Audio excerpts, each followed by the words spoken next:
No 8. līdz 15. augustam Rīgā ir pieejama izstāde, kur tev ir obligāti jāapmeklē. Un tā nav parasta izstāde, tā ir virtuālās realitātes izstāde, kur uzvalkot VR brilles, tev ir iespēja baudīt pilnīgi cita līmeņa mākslu. Mēs devāmies uz šīs izstādes atklāšanas pasākumu, kas vispār bija atsevišķa mākslas performance. Un starp citu, izstāde palīdzēja īstenot arī ekonomikas un kultūras augstskolas datorspēļu dizaina programmas studenti. Un kā jau minēju pirms tam, izstādi var apmeklēt no 8. līdz 15. augustam katru dienu no 12.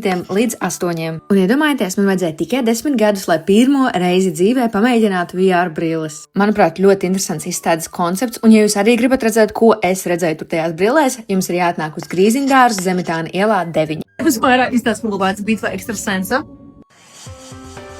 Un kas var būt labāk kā paplašināt savus horizontus, gūt kaut kādas jaunas pieredzes, iespaidus. Manuprāt, šie ir momenti, kuru dēļ mēs dzīvojam. Un jā, izstādēs kļuva arī par operatoru Ralfam, tā kā visi viņa smukie kadri, jūs zināt, kas tos ir filmējis. Un tad man atnāca apgaismība. Mēs, kas apmeklējam šo izstādi, kaut kādā ziņā paši kļūstam par mākslas objektiem. Un izstāde ir ļoti labs piemērs, kā tev, esot vēl studentam, ir iespēja piedalīties liela mēroga projektos.